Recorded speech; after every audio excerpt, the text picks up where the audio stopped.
4.0 and now 5.0. So that was something gradual progress. But right now, when we are talking, it's so rapid, so rapid, so rapid. It's I don't know. I don't know how should we manage to understand these things.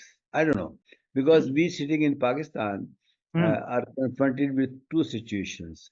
One is our own problem, which are definitely we are facing, like a developing country, uh, jobless people, like education problems, out of education kids, and all these things. Right. At the same time, the development sector is going so rapidly fast that it has really become very difficult. People like me and Hassan, who are here, and Hassan is in USA, and definitely now he's on a visit to Pakistan for some short time, and Right. he's a Pakistani. You know, we have got a lot of Pakistanis living abroad, and they're Yes. in United States also. My son is there in Seattle, but the problem and challenge is that it is really becoming very complex to even understand. You know, you will find actions to improve things when you understand. So, but right now, let's take Andrew. Andrew, how are you? Greetings, everyone. Namaste. Thank, Thank you so much for thank you, allowing thank me you, to join you. Greetings, everyone. thank you, I'm from thank you, the thank you. United States, but I have deep roots in Asia through both Pakistan and India. I have been, my company is 5 Points Youth Foundation here in Los Angeles. We're a nonprofit, but we're part of the United Nations Global Compact. So we have multiple members in India and Pakistan. So we look forward to finding ways we can work and network with you. Thank you. Thank you very much. Andrew Fatham. I know. Okay.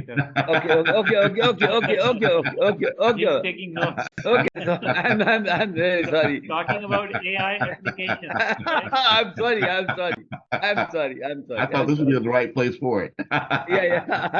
I'm sorry. I just said, what is this guy? Different name. Yeah, no take. I'm sorry. Hasnain जरा इसको अपना मुझे वो कर दो इसके अंदर ना अपना होस्ट कर दो असनैन जरा मुझे ना our dear friend Bill Graham is here. Bill, how are you?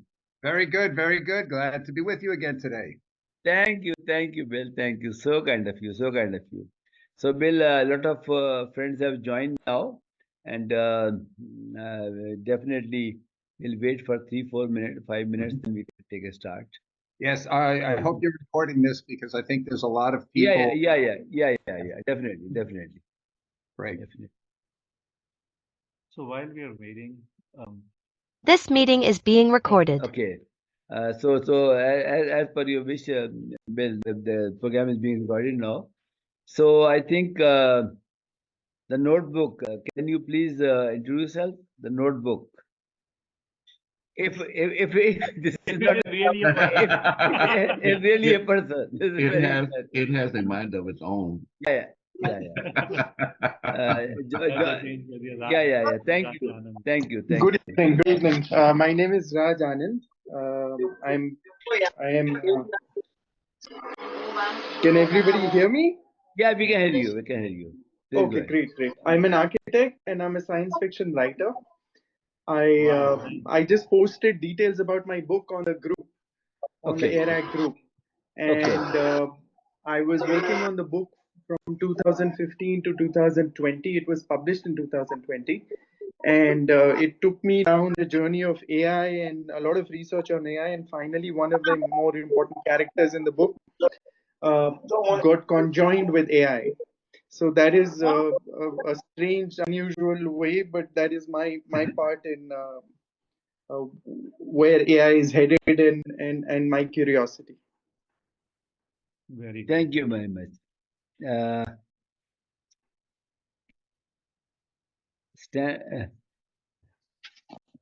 Stanceless? Can you would like to introduce yourself?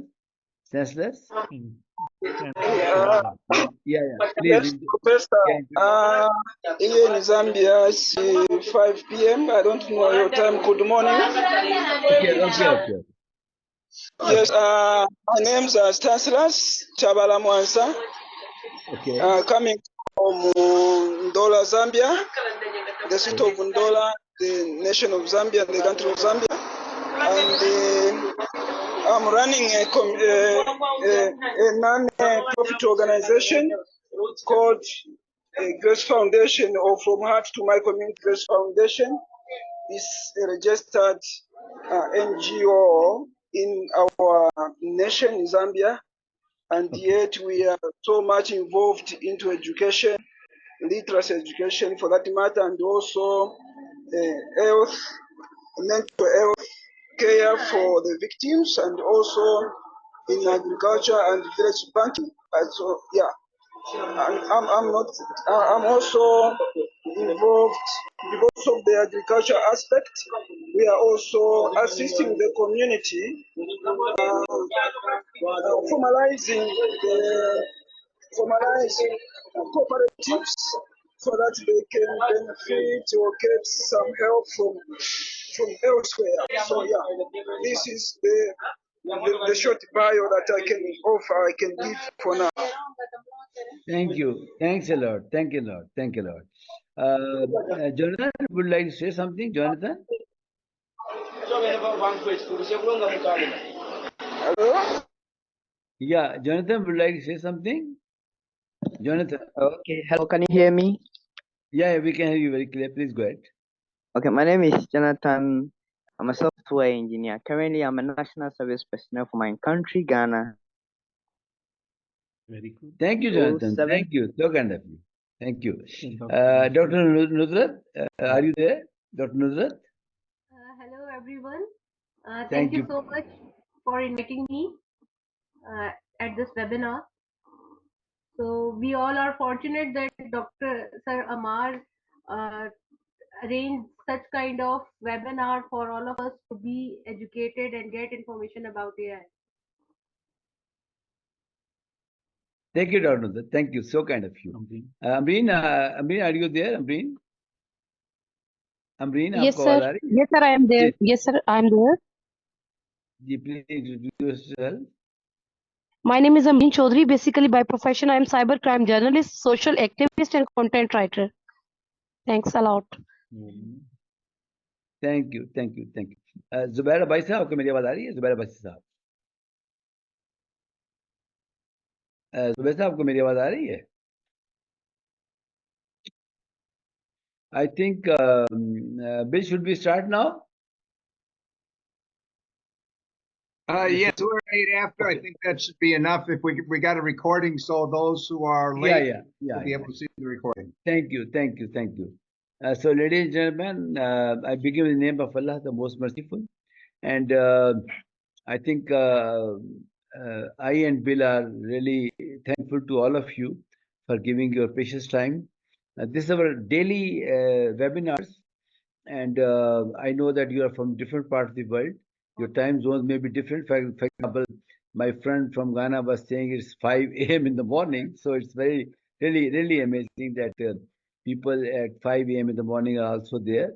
So today we will discuss artificial intelligence, and I think artificial intelligence has no limits now, and it's really going with the speed unimaginable in the human history. And I think today we will like to discuss the business use cases of AI, and I'm really thankful to Bill Graham for giving the idea of scaling up the AI usage and anticipating that what possible dangers can be and what are the business potentials in AI. And when we talk about all these things, there are so many new versions, new understanding. But we in Pakistan are trying to link the SDGs results, its targets, with the artificial intelligence. It's very difficult. It's very difficult because apparently these seems to be a total two different domains. One is the development sector, SDGs, and one is the core technology. But the issue and challenge is that SDGs are global, right? And when we talk about SDGs, definitely we are talking about United Nations, we are talking about Rotary, we are talking about all global initiatives we are talking about. I am also the founding member of Rotary Islamabad, and Bill has been very kind to get me connected when the head of Rotary Global was here in Islamabad, and we had definitely. I will request Mr. Bill that when he speaks, he talks about the linkages between the Rotary and because Rotary has also I think 6 targets which are in direct relationship with the SDGs. So I think Rotary, SDGs, global initiatives, but to my understanding, this challenge is now global. Rather, it's a universal challenge. I think we exist as a globe of Earth within the universe. So the climate change is a universal challenge now.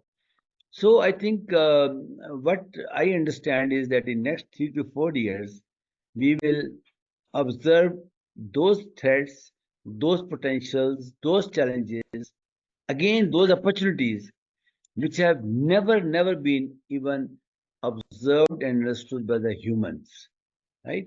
We may have something from the space, and yes, already signals from the space are coming now. So we may get encountered with situations which were never documented historically in the human race.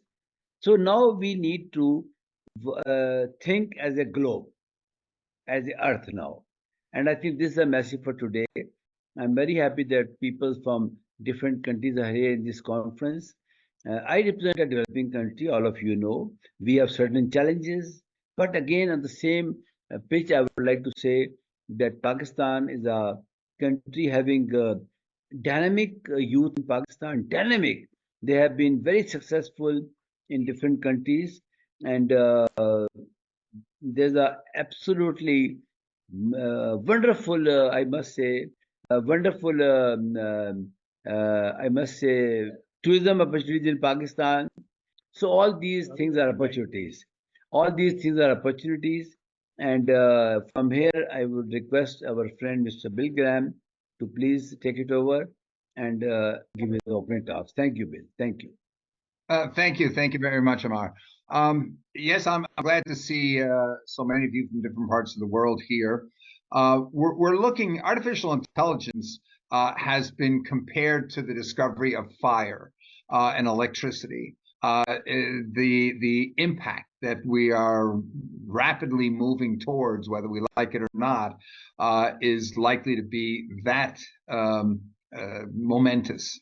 But the biggest problem I think that we face in the world right now is the lack of awareness, the lack of understanding by such a large share of the population, and also a large share of those people who are governing different parts of the world, as to what AI even is, what it's capable of, how quickly it's coming, and how much impact it's likely to have on the world we know.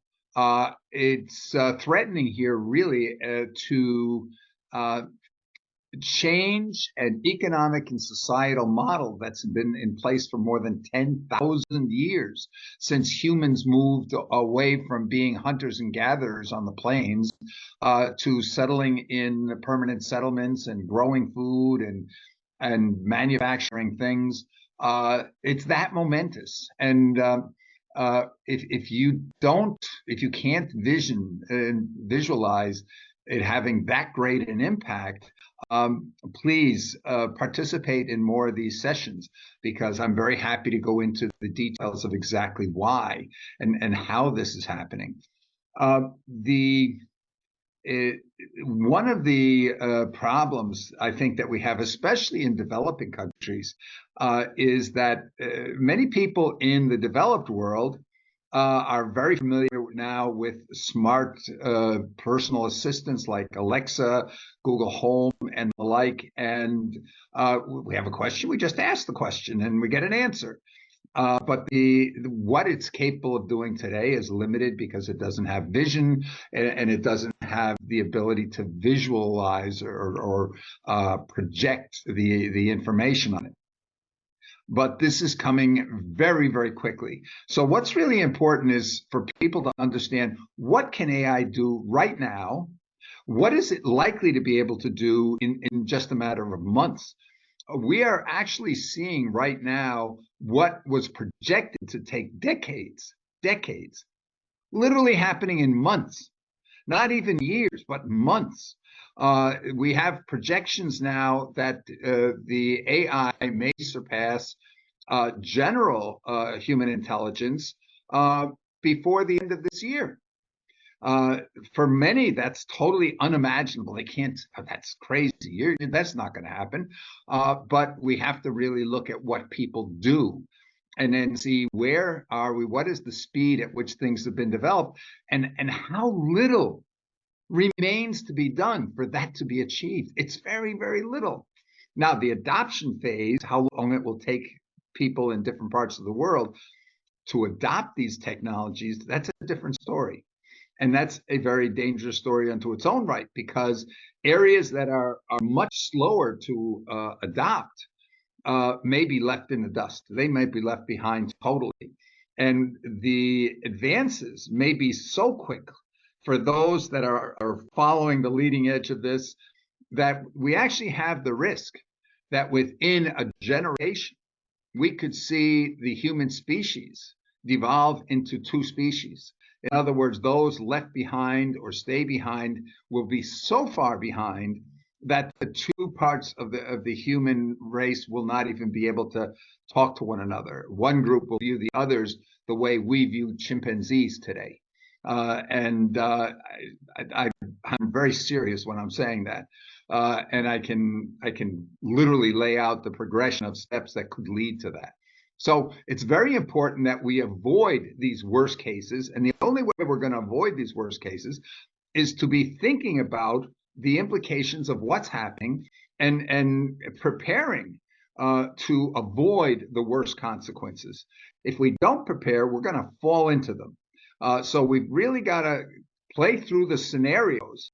And not every scenario is necessarily bad. But like they say, hope for the best, but prepare for the worst.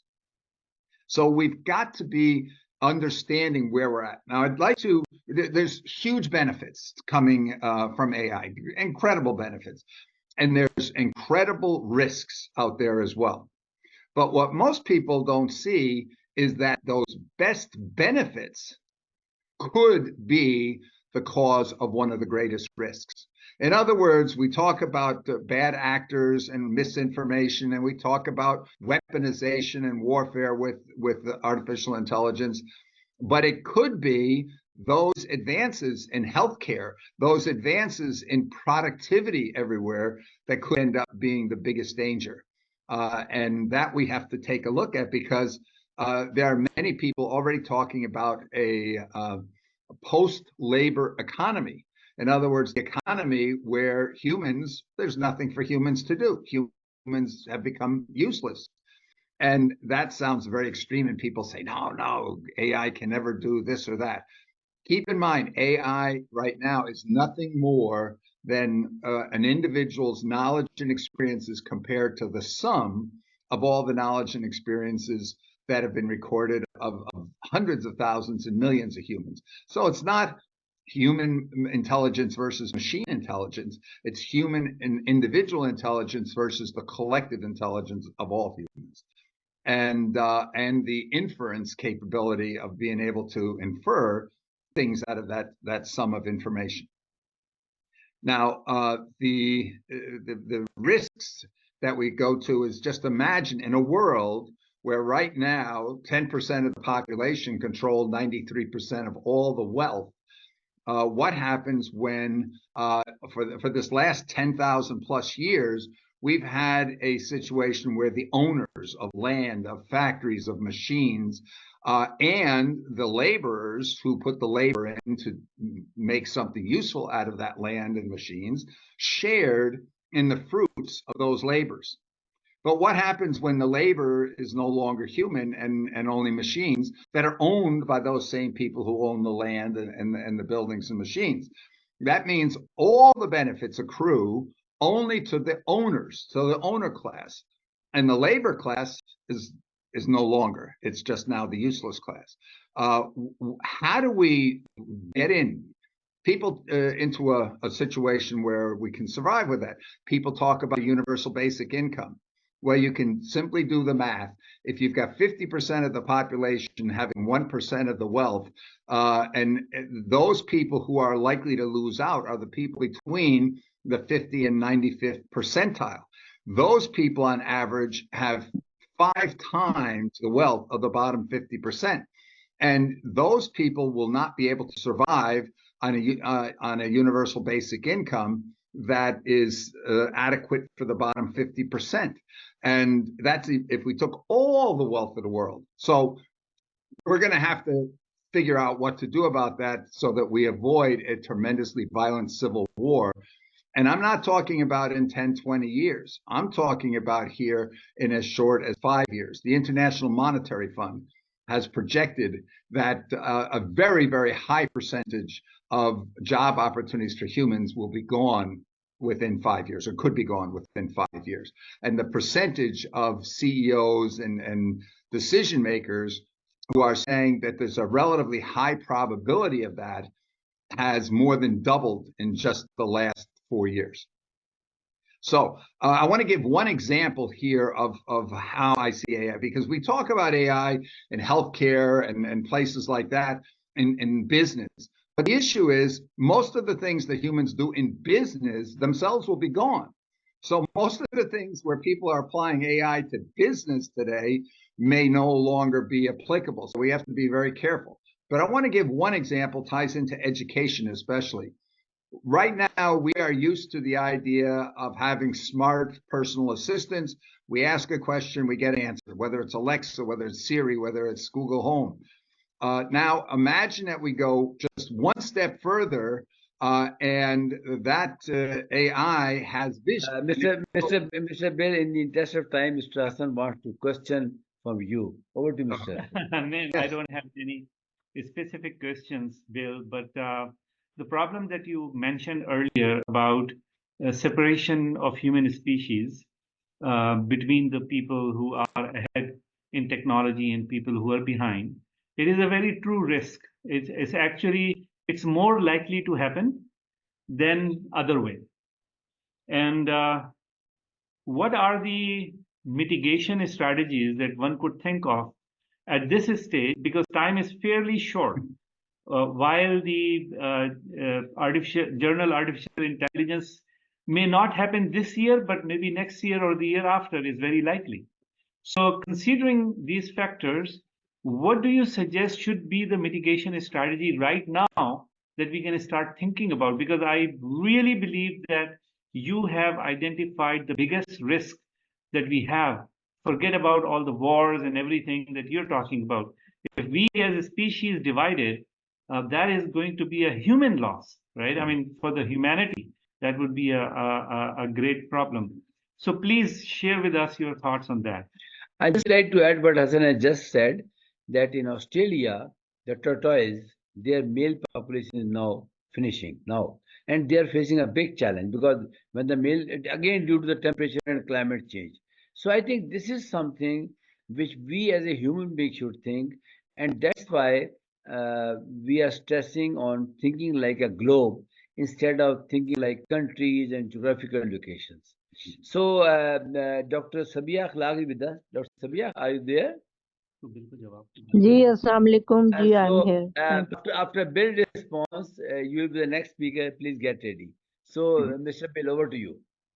Yes, it's hard, and there is no simple answer on that. But number one, we have to really get people to be aware of what's happening and what could happen out of that, so that we get more people concerned about that and getting involved and trying to come up with the answers. Now, there's a group here that's part of what they call the Commons Cluster of the United Nations, major groups.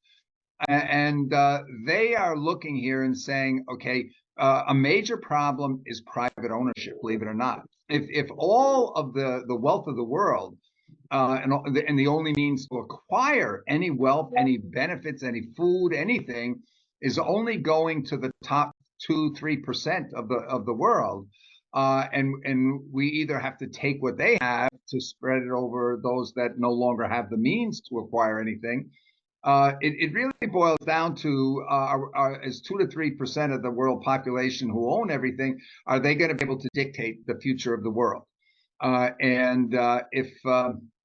If not, what's the alternatives? And there is here this idea going back to when humans first moved into permanent settlements, where the land that was in common was sort of held in common by the whole community. And so the idea is, how do we get to that where the resources of the world and all of the machines and everything else is held in common for humanity and benefits all of humanity? How do we get to that? Not without a civil war. And this is a challenge. We need to get as many brains thinking about this very, very quickly. Related to this is a problem that I've been involved in some discussions, deep discussions with some artificial intelligence bots here, about climate change and poverty and many of the problems that we see behind the SDGs. And the number one common denominator they come to is population growth. The population growth in the last 100 years has more than quadrupled. We were less than 2 billion. We were less than 2 billion population here 100 years ago. And when we look, we see where the greatest growth in population, where the greatest fertility rates, that's the greatest poverty. That is the greatest lack of development taking place, because there's the highest gender inequality. There's just so many problems. But also, this is the area where we've got the greatest inequality. And to achieve the equality, we either have to increase the consumption of the poor so that they can have a bigger chunk of the benefits of the world. And then the world ecology, the planet can't support that. We already would need 1.7 Earths to support the population we have. But there are suggestions on how could we reverse that? How could we get the population down to where the planet could support it, which would simultaneously reduce pressures on hunger and education. Thank you, Bill. I think you want to say anything? Yeah. So I just wanted to add to what you said, that either the guaranteed minimum income or some kind of program that is funded through some heavy taxation on the automation, which is one model that people are, presenting.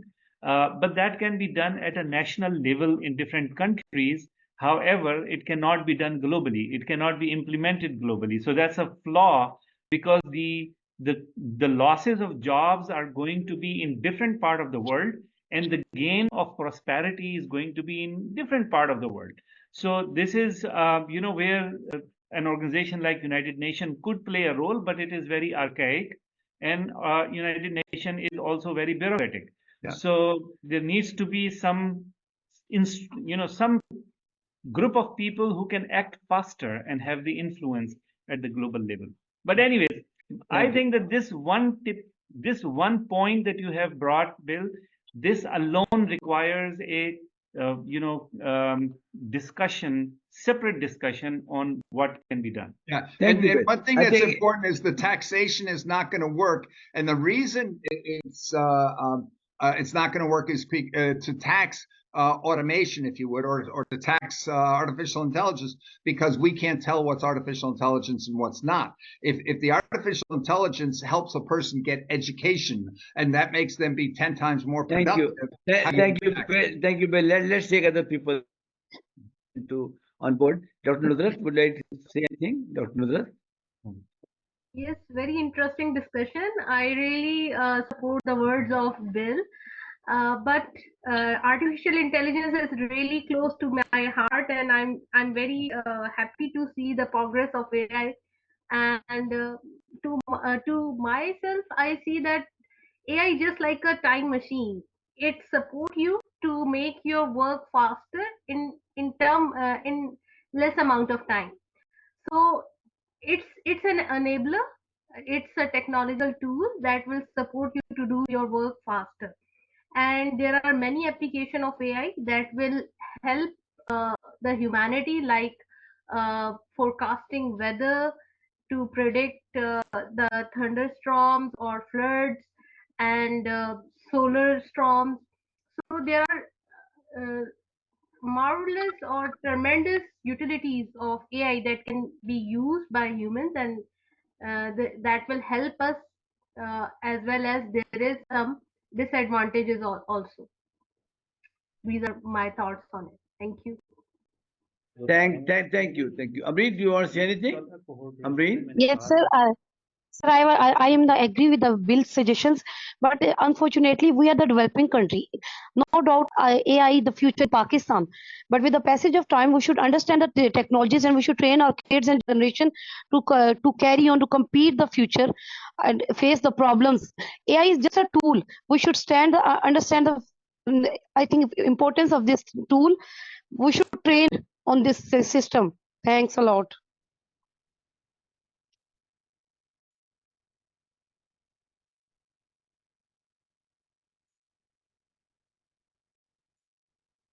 Dr. Sabia would like to say anything? Dr. Saba? Thank you very much. Thank you for allowing me to speak on this Reverend Forum. I'm sorry I had been absent due to some long time, not absent. You have been absent for a long time. long time. I'm sorry. Thank you. But Thank you. I'm glad to be back, and the discussion on AI, and it's quite scary to know all this. And my 2 cents on this is that AI is just a tool. Why should we let the tool dominate us? Why should we let the tool dehumanize the society? How can we stop this? How can we ensure importance of human beings over machines? And how can we educate our people, our youngsters and our old people to use AI to make their lives better? And the other day I was listening to a lecture, a very short one, which was a wonderful by some speaker, some scholar, that the nowadays scientists are targeting towards dehumanization or pre-human era of society. In future, human being will be less important or not at all important, and they will lose their identity. They will lose their gender identity. They will lose their relationship. They will lose their self, and they will the machine will take so much importance that human society would be a totally different society from what we are today. And this is very scary, and I need reverend speakers on this forum to give their thoughts about it. How can we stop this? How can we save humanity from becoming dishuman or inhuman? I don't know what terminology should I use. Thank you very much. So, Dr. Nusrat, you want to say anything? A question, Dr. Nusrat? Okay, I want to answer the question raised by Ma'am Sabiha. Actually, humans will remain important, because if you see the generative AI, the mind behind generating those algorithms is always human. So the creativity of human will always remain there. Although these algorithms are becoming more faster, and their efficiency is becoming more good, but the creativity will always rest with humans. So we can't hear you, Dr. Nudra. We can't hear you. नहीं doctor सभी हमें आवाज आ रही है, गलत आपका मसला है कोई, हमें आवाज आ रही है जी डॉक्टर साहब please go ahead. Yes, my thoughts are that we have to remain focused and learn these things, learn the new technology, take all the benefits of this new tool, these enabler, and prepare ourselves for the future. So it's a time machine. So we have to learn this gadget and take advantage of it. Thank you so much. Thank you. Mr. Bill, you have a question, please? Yes. The idea here, when we say, okay, we have to teach our children here to use the tools, it's 100% right. But using the tools in the future is basically going to boil down to just having questions, having good questions, and being able to accurately describe what you want. It's not the machine's going to replace the humans. It's a human that has mastered the machine who's going to replace a dozen other humans, because they'll be able to do the work that currently is done by a dozen people. And as far as creativity, empathy, these things that we say, oh, those are only for humans. Sorry about that. There's been studies shown here that a lot of humans have rated the empathy of the machines higher than their fellow humans. We have seen creativity. If you are an author and you're trying to write a book and you get stuck on a creative point here, get writer's block, you can go and have the ChatGPT or else give you creative suggestions. But I agree with one thing. In the past, we've always assumed everybody who's working on artwork is an artist. But at the times of Leonardo da Vinci and the masters in the past, you generally had one who came up with the idea, and then you had a whole bunch of assistants that helped carry it out. AI is going to serve that purpose of being the assistants for the next maybe 3 to 5 years. But we're seeing more and more that AI is able to go out and look at all the creative ideas of those millions of humans out there, and being able to infer new creative ideas to new problems that it's never seen before. And this is one of the things that has surprised even the developers of ChatGPT at OpenAI, is the fact that the AI has been able to learn on its own things that they never intended to teach it or show it. And we are on the cusp right now of developing AI that improves itself, is self-improving, which is maybe one of the biggest risks in the world right now, because if that gets into a cycle, what we might take a year to come up with the next generation of AI, they might accomplish here in a matter of minutes, and go through 1,000 generations of AI improvement in a year outside of the control of any humans. And there's people working. I used to work on those kind of things.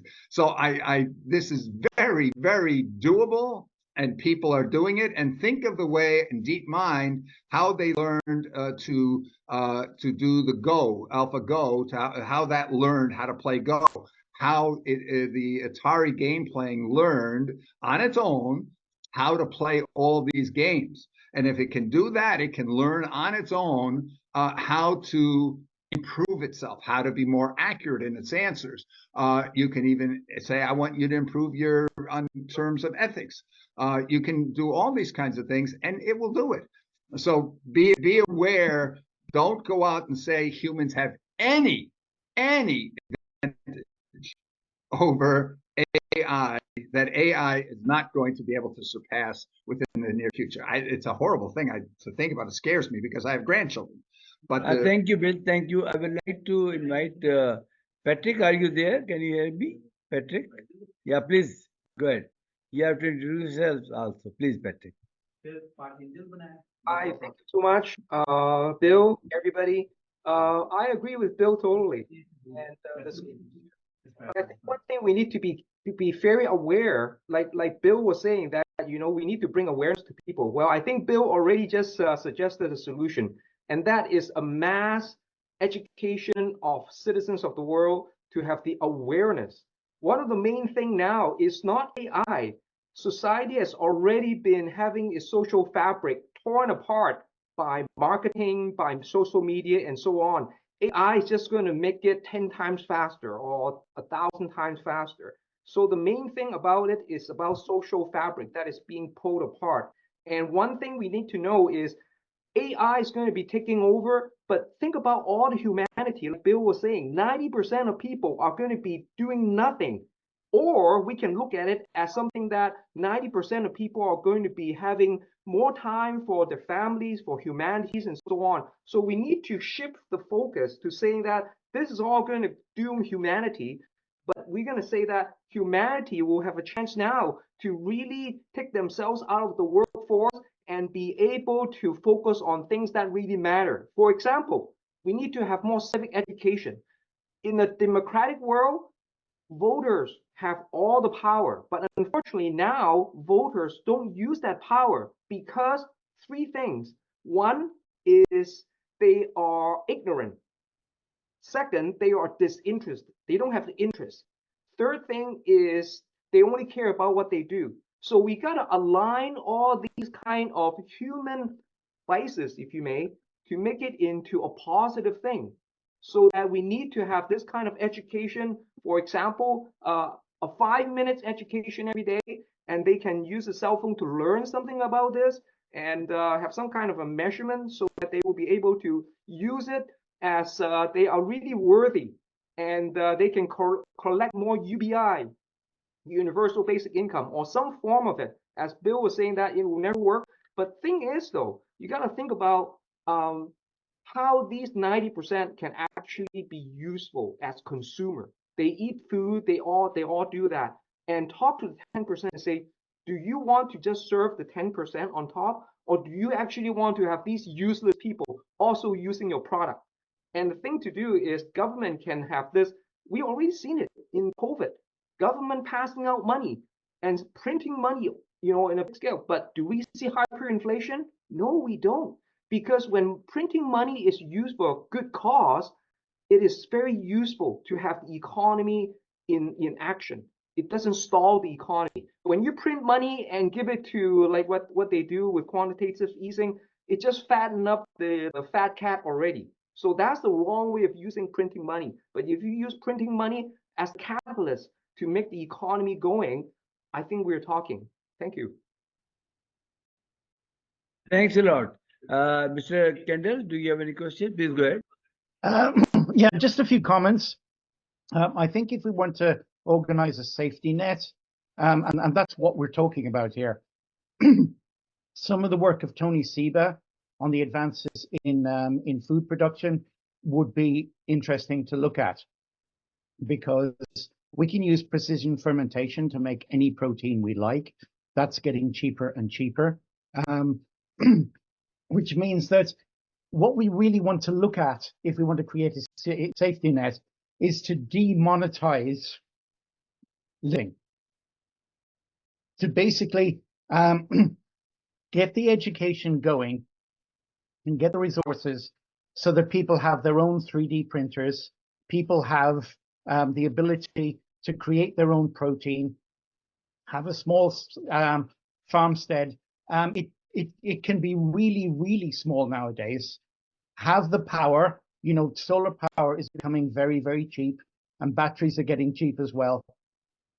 If we can do that, and if we can aim AI to make that even more efficient, that means that we guarantee survival in the short term and prosperity in the long term.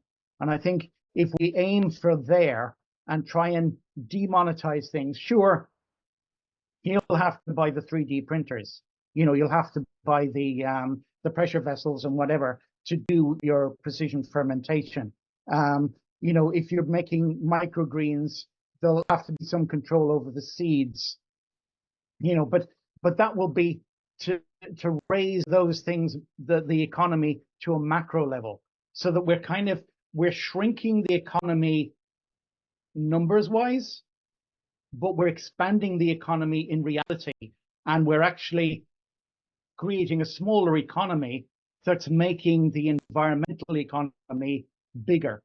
And I think that's where we need to aim AI to bring about this sort of thing where everybody becomes an environmental manager of their own space that can easily feed them.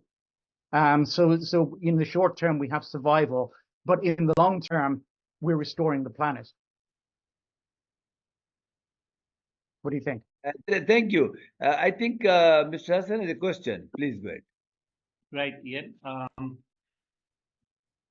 In the beginning, you gave an introduction. Beautiful city, Austin.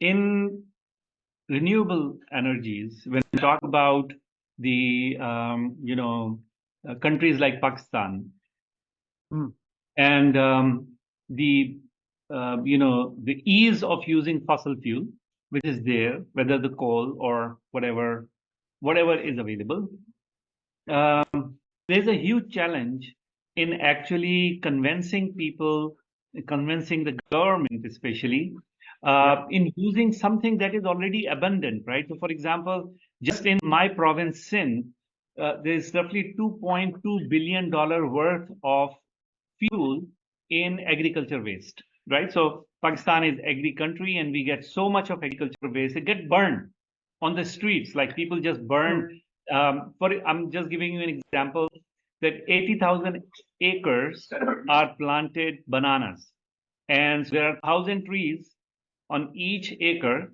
So there are 80,000. So you can say 80 million trees, and each tree has got 40 to 50 kilograms of waste.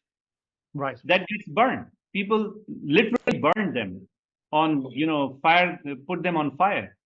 And Okay.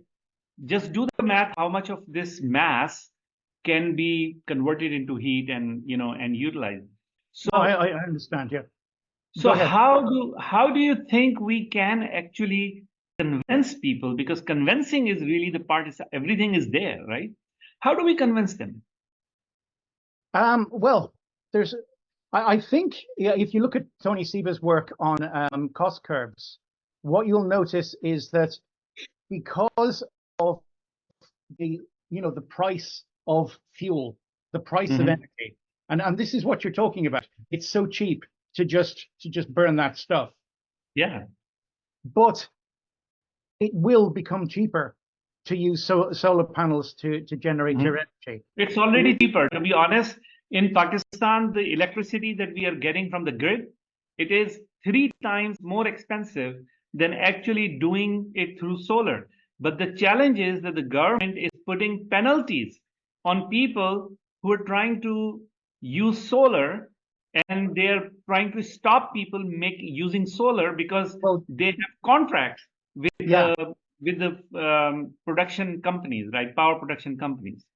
Yeah, like you say, that is an education thing, but it's also a corruption thing, and I don't know exactly how we're going to deal with that, but I think AI can help us in a way too, and blockchain, in the sense that there was a dream that Leibniz had years and years ago that you could take the things that are definitely true. So Amar has been kind of like kicking me to stop the conversation. May I suggest with Bill and Ian, if we could have a focused conversation on Bill's topic and a focused conversation on this particular topic, because they're very close to my heart. And I think that these problems are real, and that these challenges are real, and the way things work in the West is different than the way things work here, right? So we need to come up with solutions that are applicable here in our cultural scenario. Thank you. I would like to invite Andrew, do you want to say anything? Because again, we are time critical now. We have to follow the time schedule. Andrew, do you want to say anything? Andrew? No, I'm here listening. I'm very much appreciative, but I am sharing this. I'm sharing this on various social networks. Thank you. Bill, you want to have any question, please? Yeah, one of the things we have to remember, we talk about food. Remember, there are governments and there are that pay farmers to not grow food. We have companies that will deliberately destroy food to maintain the prices, keep the prices high. So we have to realize our world is ownership, private ownership, and profit driven. And that means that it's very, very difficult to go right now in most Western countries. It is literally a crime to do something that is not in the interest of the owners and the owners only. It's called fiduciary responsibility. And so the issue here is the benefit the consumers or to benefit the workers. That's not the purpose of companies. The purpose of companies is to make profit and serve people, maybe in the process, at least initially, but it's primarily to make profit. And we have to figure out a way to get out of that cycle without a civil war. And so that's all I want to mention on that. Thank you. Civil war is something very dangerous, very dangerous. No, but you are absolutely right. This is exactly the challenge. Dr. T.A. Butta would like to add anything into the discussion, Dr. T.A. Butta? Thank you, sir. Thank you, sir. This is an excellent debate. And I think the question that has been raised by your fellow colleague is very important. That the things, there is the perception in technically advanced country, they have their own problem. They are addressing and looking the things in a different angle. Whereas within the Pakistan, we have not the technology, we have not the such type of research. So the problem which we are facing, there is a need of indigenous solutions to these problems, especially the electricity problem and these energy problems which we are facing. Thank you. It would be much better if we ask the questions and give the time to the foreign scholars to give us some more knowledge and information on these topics. Thank you, Dr. Butta. Dr. Sabia Akhlaq, any please question? Gee, my question to Mr. Bill is, I'm really scared and I want to learn to avoid these losses and this danger. So how can I learn? What are the easy way that I learn about AI in this age so that I can avoid these issues? Mr. Bill, thank you. Don't spend more than 3 months to learn anything. Anything here that's going to take 3 months, the odds are it's going to be obsolete by the time you've learned it. And you can learn, my rule of thumb is you spend 3 weeks to become a world expert in a narrow field. You spend 3 weeks to go and publish a book or all with support of AI, obviously. To build your brand, to establish your reputation, and you do another 3 weeks to create a couple of YouTube videos that explain to people why your topic is important. The thing to remember is there's going to be no need for education like we've known it. Everybody is going to be able to carry with them their own personal advisor who can answer any question on anything, who can see what you're doing and coach you to do it correctly, who can create on the fly videos that teach you how to do anything. We're talking about creating videos so you can watch a Disney-like movie by the end of this year. But forget about that. Think of it here that the AI that you're talking to is able to make videos on the fly to explain anything to you and demonstrate anything to you. So all knowledge is going to be instantaneously available to everybody. We only have to teach people to ask smart questions and to accurately describe what they're looking for. And the AI is going to do everything else by the end of this year. Thank you. Thank you. Do you have any institution? Do you have any institution, Mr. Bill, so that I can take admission and I can learn from you? Online. We have our Dare to Be Great movement. It's a Rotary Club, and I'll be continuing to send out. We do meetings every 2 weeks. I'll be considering continuing to send out invitations to everybody who I've got on my WhatsApp list. Thank you. Thank you. Okay, Andrew, do you want to say anything, Andrew? Please unmute yourself. I apologize. Earlier, I raised my hand because I did want to bring to attention the work that Patrick Chun has been doing to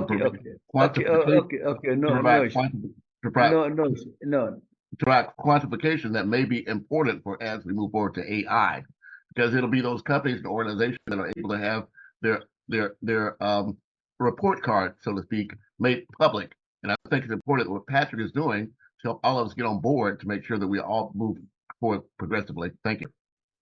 Thank you. Mr. Mazhar Alam, would you like to say anything? Mr. Mazhar Alam? Mr. Mazhar Alam?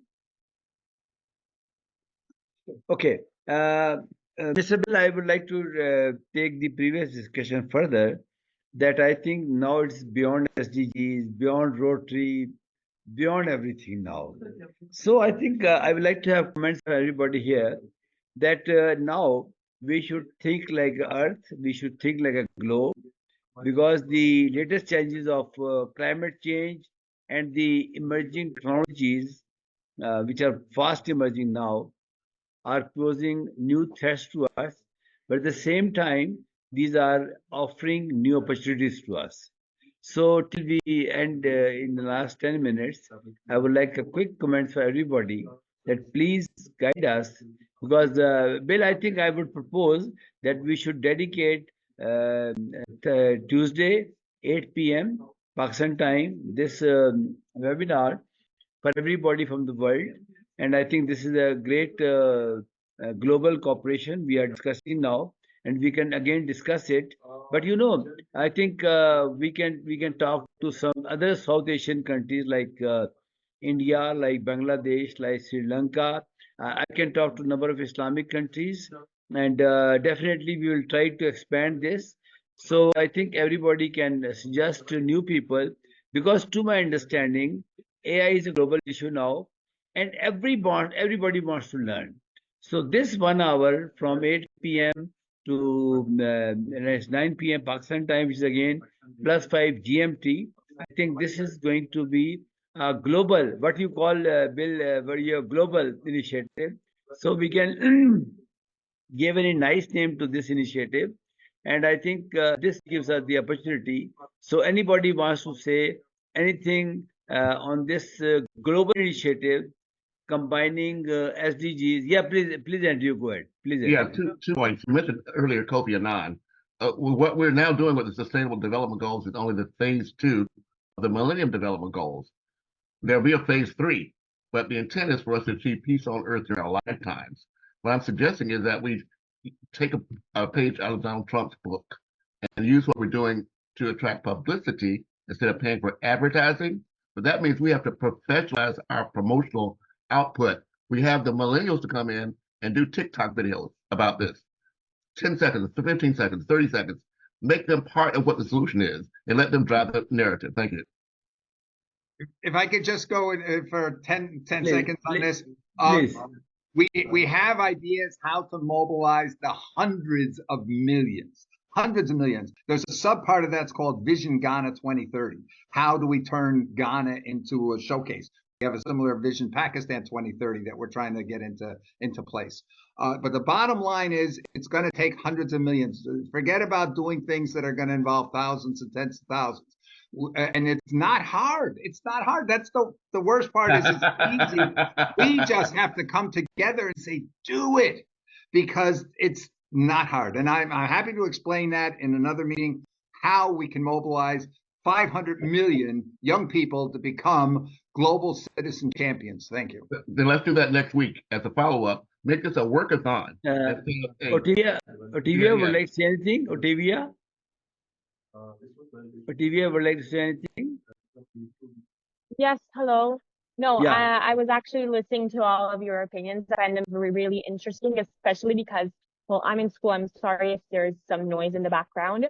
But I found them really interesting, especially because I was talking about AI with my peers this morning in class, and most of them were like, of the idea of like, well, no, AI will never have a breakthrough of how we're actually imagining how you've been talking about it for the last hour. So I find that really interesting, and I'm ready to work if you need my help with anything with my peers. I'm 16 years old, so I'm like a bit younger and European. So I don't know if there are any other Europeans in this meeting. No, I really find it interesting. I agree with what Mr. Graham said, and Patrick too. I find what Mr. Patrick said very interesting. So thank you for the opportunity, and thank you for your time. No, thank you. Really grateful. Amber Amin, would you like to say anything, Amber? Amber Amin. Ji sir, assalamu everyone, and thank you so much for giving me the mic. So wonderful meeting, so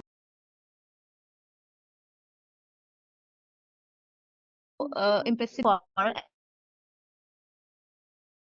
I'm very looking forward for a good and holder world class the world के full stakeholders, so that we can come to a single point and move forward collectively on a same goal, so that our effort can you can say better utilize and in a more effective way. Thank you so much, everyone. And Otavia, I'm also you can say on the middle age, you can say in your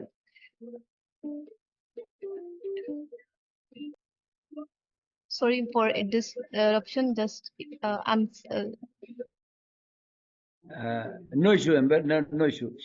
So I think before we conclude, I think, Bill, do you agree with me that every Tuesday, plus 5 GMT, wherever you guys are, we have an international conference. You may call it a global AI forum, and the name we can discuss again.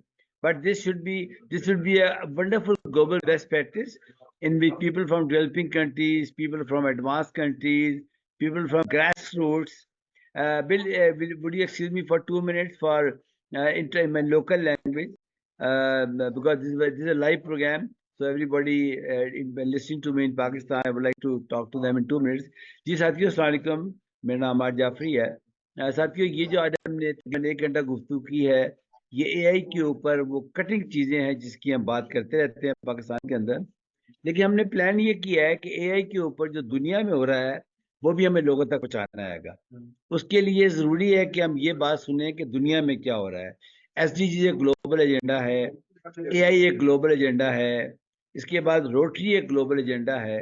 तो हमने ये फैसला किया आपस में कि जो सिर्फ जो ये ट्यूसडे का दिन है 8 बजे, इसके ऊपर जब हम बात करें तो हम इंटरनेशनल लोगों को लेकर आएँ।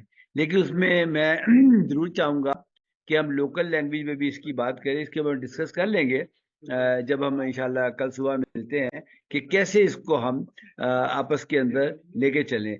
आपने आज़म कुछ कहना चाहेंगे आप इस बात के ऊपर? आज़म साहब। जी, अस्सलाम वालेकुम सर। जी वालेकुम सलाम। जी बिल्कुल सर, जो ग्लोबली हो रहा हो उसे हम ग्रास लेवल तक भी ले जाएं और उनके मदर लैंग्वेज में, लोकल कंसेप्ट में और रियल लाइफ में। तो जो अभी बिल ग्राम का था कि हम 500 मिलियन अगर ग्लोबल सिटीजनशिप वाले स्टूडेंट्स पैदा कर लें और एसडीजीज उसकी लैंग्वेज हो और रोड मैप हो और उसका जो टूल वो इमर्जिंग टेक्नोलॉजीज हो, तो एसडीजी 4.7.1 हो और साइबर सिक्योरिटी हो और इमर्जिंग टेक्नोलॉजी हो और सीईटी स्टडी सेंटर का ये नेटवर्क हो, जो अगर ये 4 चीजें लाइन जिस तरह हो रही हैं और अगर इसको कहता है एक प्लान के साथ, सर्टिफिकेशन के साथ और बच्चों के उनके छोटी क्लासेस में अगर एआई और इमर्जिंग टेक्नोलॉजी का हम देखें तो 8वीं क्लास का बच्चा भी सिंगल नेशनल करिकुलम में जो कि एक देहात में बैठा बच्चा है वो भी उसके कानों तक भी पहुंच रही है कि इमर्जिंग टेक्नोलॉजीज क्या हैं और एसएनसी पे ही एसडीजीज भी हैं। अगर इन चीजों को मदर लैंग्वेज में, लोकल कॉन्सेप्ट में अगर कर दिया जाए तो ये एक ब्लेसिंग होगी और जो 2030 तक पर कैपिटा बढ़ता हुआ एसडीजीज सभी की जरूरत भी है, उसको भी हम इंशाल्लाह अचीव कर सकेंगे। तो ये अच्छी सजेशन है कि हम लोकल लैंग्वेज में SDGs, emerging technology, cyber security और ग्लोबल विजन को लेकर चलें। जी सर। जी बहुत शुक्रिया। एनीबॉडी वांट टू से? जी बोलिए। जी सर आइडिया आपका, सर आइडिया बहुत अच्छा है और इस आइडिया के प्लस पॉइंट्स भी हैं और कुछ माइनस पॉइंट भी हैं। मैं प्लस पॉइंट पे ज़्यादा जोर दूंगा कि एज वी नो कि where we stand in the advancement of the technology, तो हमें वैसे भी पैराडाइम शिफ्ट चाहिए और पैराडाइम शिफ्ट एकदम से पैराडाइम शिफ्ट आ ही नहीं सकती जब हम दूसरे लोगों को देखेंगे कि where we are and what is the gap. जो लोग दुनिया में जो जो आप कह रहे हैं यूरोप में और दूसरे लोग जब मिलकर बात करेंगे देन वी कैन सी के where we stand and we can target our goals के भाई उनको हम ग्रेजुअली या स्पीडली कैसे अचीव कर सकते हैं। It is a wonderful idea and I hope it will work. Shukriya aapka. Bill, you want to say anything? Bill Graham? Yeah, I just want to mention here within Rotary, you know, we're 1.4 million business and civic leaders around the world, the largest association of such leaders worldwide, and in more than 46,000 locations around the world.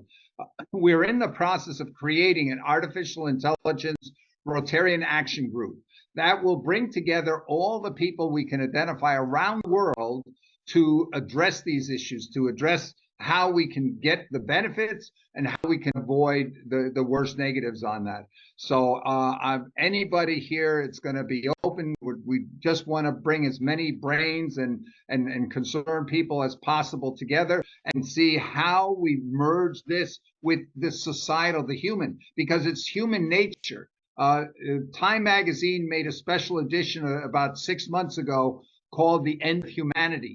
And the thing they pointed out is it's not artificial intelligence and technology that's going to end humanity. It's the bad traits of human beings that is the problem. And so we got to address how we impact humanity to be more common thinking at the same time that we're making sure that we protect against the worst problems of all the problems facing the SDGs and the rest of the world out there. Any one of them could clobber us, so we got to look at them all. Okay, but I'm so happy that so many of you joined us today. I agree. Amar Jaffrey and I, we're going to work here to try to get as many people engaged in these discussions. And if we can do that, we can find answers. Thank you. Thank you, Bikram. Thank you, everybody. It has been a wonderful 1 hour session. It has been recorded, and we will share it with all others who have not joined us. I think for me and Bill and everybody on board, it should be our very serious concern. Today we talked about very dangerous things like our humanity issues and all these things together. But I think we should have the best hopes, and all of us together under the umbrella of Rotary, under the umbrella of SDGs, under the umbrella of any global initiative. And I think this opportunity on every Tuesday +5 GMT would be a wonderful facility in which all of us from different parts of the globe, even today I could see, I think people from all 5 continents. I think so together we can make a best practice in which we can share information, and all those who couldn't join will make it alive so that people can see us. I thank you all for very wonderful participation, and good luck to you. So see all of you tomorrow at 8 p.m. Thank you very much. Thank you. And tomorrow it will be cybersecurity, by the way. By the way, on every Wednesday we talk about cybersecurity. So anybody interested in the cybersecurity, please join us for cybersecurity. Thank you very much. Thank you. Thank you. Take care. Thank you, Professor, for the wonderful proceedings that we actually enjoyed, especially today, and we anticipate maybe next week or next week Tuesday, or probably tomorrow, as you have put it, to reschedule time. Thank you. Thank you. And the Zoom link is the same. We don't change the Zoom link. Thank you, Mike. Thank you. All right. Thank you.